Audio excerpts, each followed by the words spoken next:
Hello friends, आप सभी का हमारे YouTube channel study oriented for teacher पर स्वागत है। हिस्ट्री ऑफ इंग्लिश लिटरेचर में हमने प्रीवियस वीडियो में न्यू क्लासिकल एज को पढ़ा था एंड न्यू क्लासिकल एज की जो सब कैटेगरी है रेस्टोरेशन एज, उसको भी हमने सीखा था। आज हम न्यू क्लासिकल की सेकेंड सब कैटेगरी जो है अगस्तिन एज, इसके बारे में स्टडी करेंगे, डिटेल स्टडी करेंगे। तो अगर आप चैनल पे नए हैं, चैनल को सब्सक्राइब करें, लाइक करें एंड ज़्यादा से ज़्यादा लोगों को शेयर करें। रेस्टोरेशन एज जो हमने पढ़ा था, जिसमें हमने जाना कि जो मोनार्की थी वो रिस्टोर्ड हो गई और चार्ल्स सेकंड का जो है, चार्ल्स सेकंड वो किंग बना और Charles second son of Charles first था। उसके बाद हमने जाना कि रेस्टोरेशन एज में फ्रेंच कल्चर का बहुत ज़्यादा ही प्रभाव पड़ा एंड रेस्टोरेशन एज के प्रोमिनेंट फिगर थे ड्राइडन। तो इस वजह से रेस्टोरेशन एज को एज ऑफ ड्राइडन के नाम से भी जाना जाता है। ड्राइडन को फादर ऑफ क्रिटिसिज्म कहा जाता है। साथ ही साथ अगर पूछा जाए कि English criticism, father of English criticism किसे कहा जाता है, तो वो भी ड्राइडन ही है। और रेस्टोरेशन एज में जो ड्राइडन ने सटायर्स लिखे वो पॉलिटिकल बेस्ड सटायर्स थे और इसी सटायर्स की वजह से ड्राइडन फेमस हुए थे इस पर्टिकुलर एज में। एंड हमने अदर प्रोमिनेंट फिगर्स को भी पढ़ा था प्रीवियस वीडियो में। आज हम अगस्तिन एज के बारे में स्टार्ट करेंगे। तो चलिए हम अपनी क्लास को स्टार्ट करते हैं। न्यू क्लासिकल एज की जो सेकेंड सब कैटेगरी है, जिसको हम अगस्तिन एज के नाम से जानते हैं।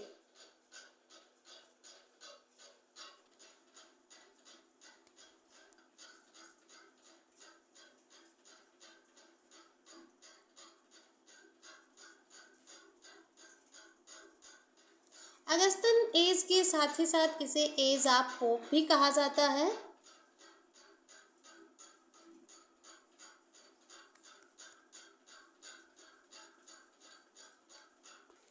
And friends, age of Pope के अलावा भी इसे एज ऑफ रीजन भी कहा जाता है और एज ऑफ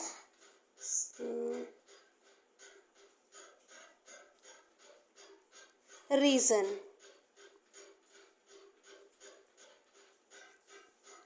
रीजन का अर्थ होता है तर्क, यानी तर्क का एज। एंड इसकी जो ड्यूरेशन थी वो 1700 टू 1798 थी। अब हम जान लेते हैं कि ये जो अगस्तिन एज नाम पड़ा, ये अगस्तिन एज क्यों पड़ा। तो जो अगस्तस एम्परर थे उन्हीं के नाम पर, यानी अगस्तस के नाम पर ही अगस्तस एज डेराइव हुआ है। ये वर्ड अगस्तस जो एम्परर थे, यानी अगस्तस राजा जो थे, उन्हीं के नाम पर ये अगस्तिन एज आया है। तो जो ये अगस्तस एम्परर थे, यानी एम्परर अगस्तस जो थे, ये 27 BC टू 14 AD के रहे हैं। तो फ्रेंड्स, हम ये सोच रहे होंगे कि ये जो एम्परर अगस्तस थे ये तो 27 BC एंड 14 AD के बीच में रहे हैं। तो जो न्यू क्लासिकल एज आया 1660 टू 1798, इसके तहत जो अगस्तिन एज आया 1700 टू 1744, उसको क्यों अगस्तिन एज के नाम से जाना गया। तो जो एम्परर अगस्तस थे, इनके टाइम पे जो ऑथर्स रहे हैं, कौन कौन से ऑथर्स रहे हैं उनके पहले हम नाम जान लेते हैं। जैसे कि वर्जिल,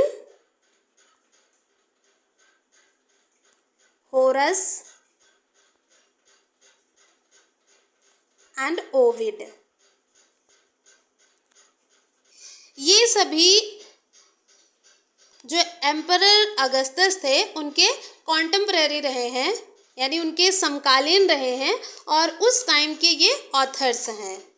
तो जो एज ऑफ पोप है उस एज के यानी 1700 टू 1745 में जो ऑथर्स रहे हैं उन्होंने इनको इमिटेट किया है और इन्हीं को इमिटेट करते हुए इस पर्टिकुलर ड्यूरेशन में जो लिटरेरी आउटपुट दिया वो अगस्टस के जो कॉन्टेम्परेरी ऑथर्स रहे हैं उन्हीं को इमिटेट करके लिखा। तो इसी वजह से अगस्टन एज के नाम से एज ऑफ पोप को जाना गया, यानी कि इस पर्टिकुलर एज का नाम अगस्टन एज इसी वजह से पड़ा। तो अब हम आगे जान लेते हैं कि ये जो एम्परर अगस्टस के कॉन्टेम्परेरी फिगर्स रहे हैं उनको कौन कौन से ऑथर ने इमिटेट किया एंड 18th सेंचुरी यानी एज ऑफ पोप के दौरान लिटरेरी आउटपुट दिए। तो अब इस एज को हम एज ऑफ पोप के नाम से जानते हैं, तो ये जाहिर सी बात है कि इस पर्टिकुलर एज के जो प्रोमिनेंट फिगर रहे होंगे वो अलेक्जेंडर पोप रहे होंगे। तो पहला जो नाम आएगा वो अलेक्जेंडर पोप का ही आएगा। पोप के अलावा है addition,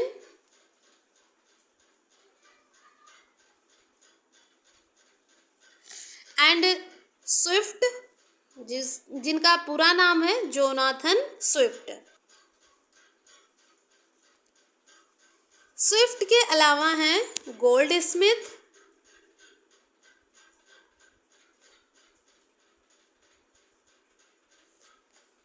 stele and Daniel Dafoe.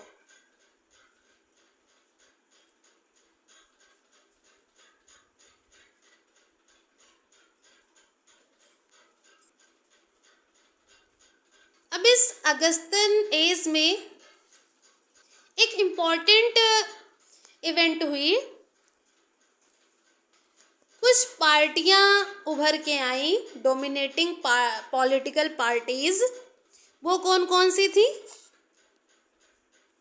तो पहली थी विग एंड टोरी, दूसरी थी Tori.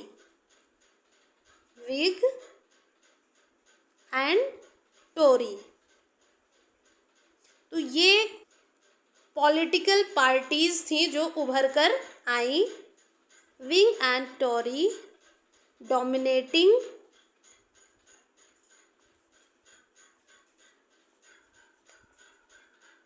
Political parties.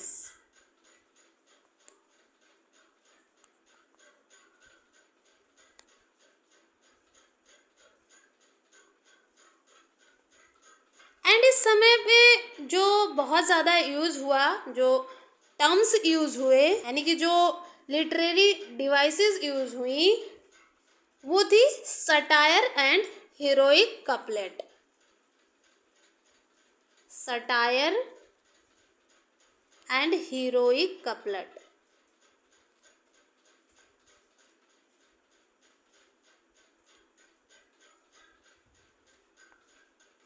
Clear friends?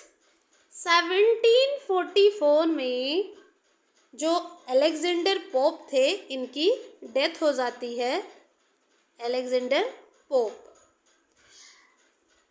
And 1745 में जोनाथन स्विफ्ट की डेथ हो जाती है और इसी के साथ इस एज का अंत हो जाता है।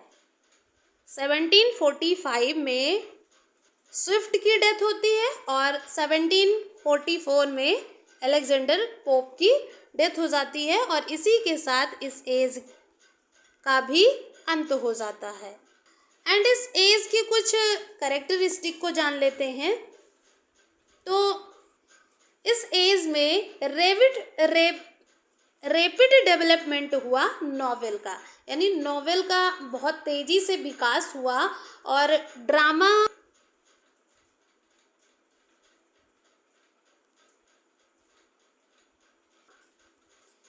एज में यानी अगस्तन एज में जो नॉवेल है इसका रैपिड डेवलपमेंट हुआ और जो ड्रामा थे उनको डिक्लाइन किया गया।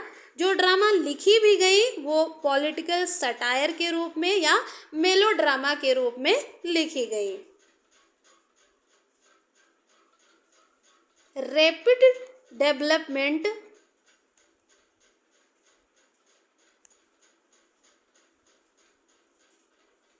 नॉवेल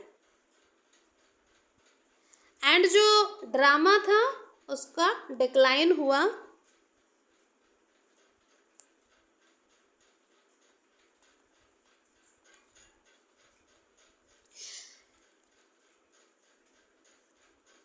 नेक्स्ट जो कैरेक्टरिस्टिक है, drama turned from political satire to melodrama.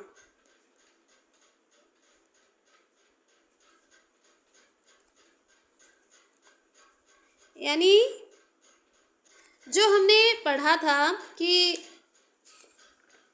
Restoration age में पॉलिटिकल सटायर ड्राइडन के द्वारा बहुत ज़्यादा लिखे गए थे, यहाँ पॉलिटिकल सटायर को मेलोड्रामा में बदल दिया गया। यानी इस टाइम पे जो ड्रामा था उसको टर्न कर दिया गया पॉलिटिकल सटायर से मेलोड्रामा की ओर। Drama turned from political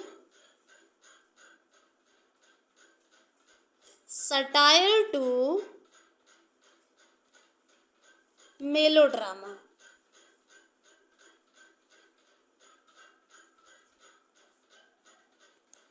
and इस एज में पूंजीवाद का विकास हुआ। जो ट्रेड था उसमें पूंजीवाद का विकास हुआ, कैपिटलिज्म ऑफ ट्रेड। एंड एक सबसे इम्पॉर्टेंट फैक्ट को जान लेते हैं। जो वॉल्टायर थे एंड गोल्डस्मिथ, इन्होंने फर्स्ट टाइम यूज़ किया इस टर्म को।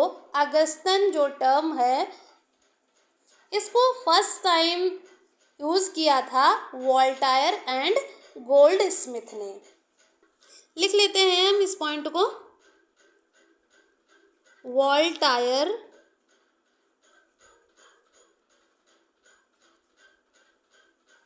एंड गोल्डस्मिथ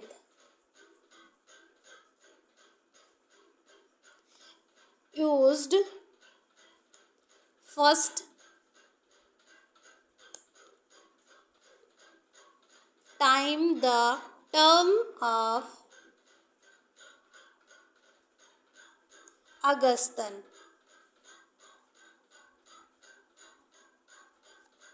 इसके बाद आती है नियो क्लासिकल की third sub category, age of transition.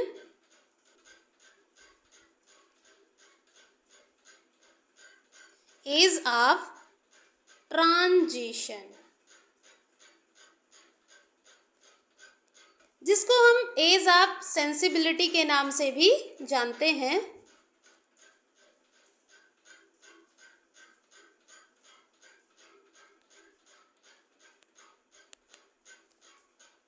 इसके अलावा इस एज को एज ऑफ डॉक्टर जॉनसन के नाम से भी जाना जाता है। Age of doctor Johnson.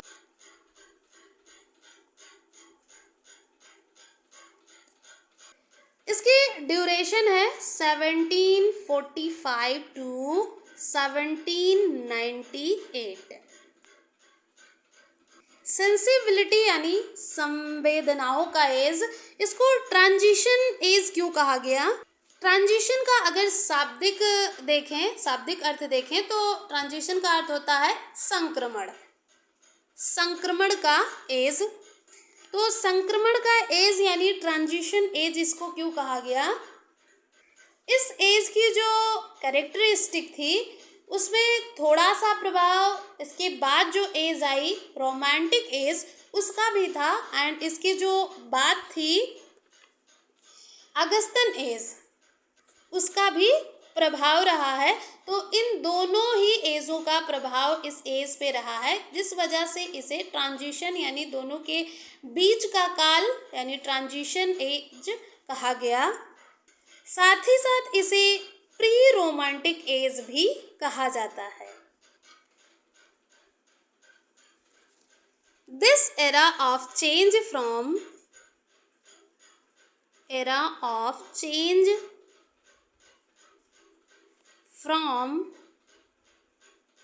pseudo classicism to romanticism, ये जो एज था ये सूडो क्लासिसिज्म से रोमांटिसिज्म की ओर चेंज हुआ यानी बढ़ा।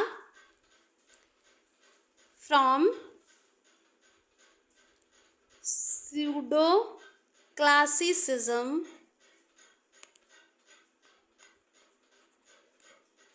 To romanticism.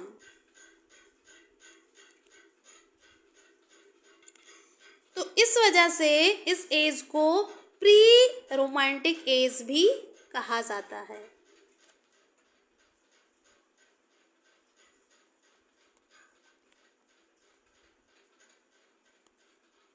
इस एज को एज ऑफ डॉक्टर जॉनसन के नाम से भी जाना जाता है। तो इस एज में जो डॉक्टर जॉनसन थे, इन्होंने इंग्लिश लिटरेचर की फर्स्ट यानी सबसे पहली डिक्शनरी को दिया, इंग्लिश की फर्स्ट डिक्शनरी जिसे डॉक्टर जॉनसन ने दिया और उसको टाइटल दिया। क्या टाइटल था? A dictionary of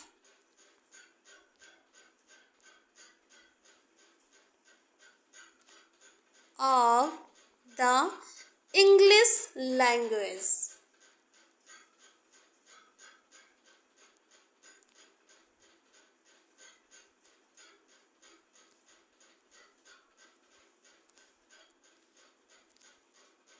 English literature की फर्स्ट यानी सबसे पहली डिक्शनरी डॉक्टर जॉनसन ने दिया और उस डिक्शनरी का टाइटल था a dictionary of the English language.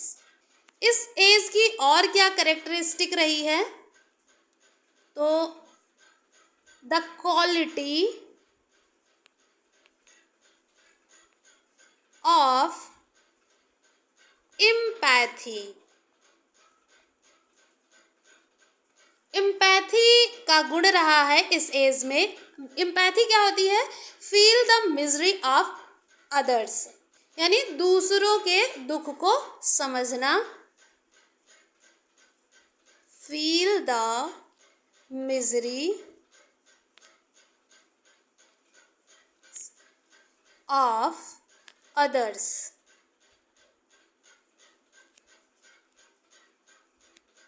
तो ये इस एज की मेजर कैरेक्टरिस्टिक रही है। अब हम इस एज के जो प्रोमिनेंट ऑथर्स रहे हैं यानी प्रोमिनेंट फिगर्स रहे हैं उनको जान लेते हैं।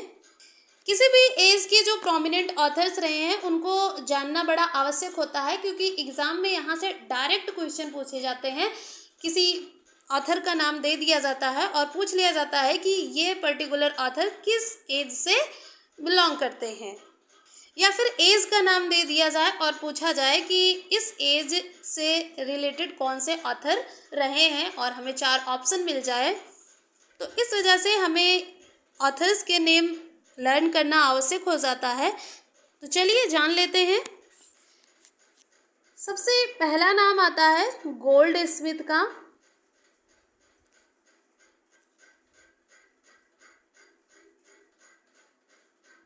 गोल्ड स्मिथ के अलावा हैं Thomas grey,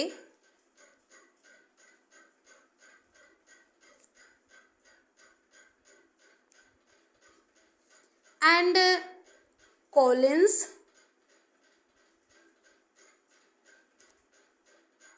William black,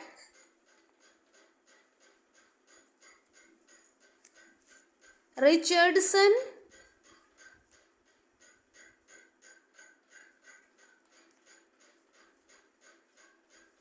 Henry fielding,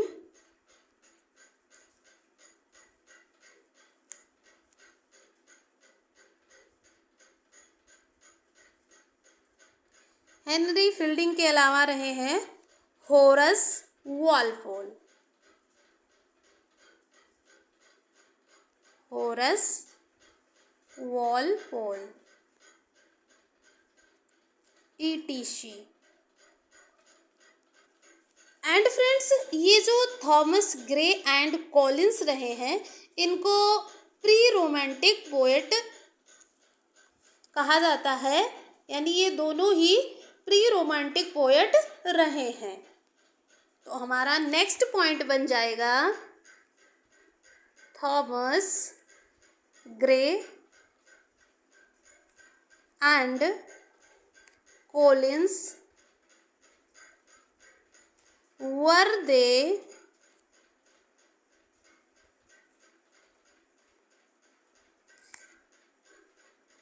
pre-romantic poet?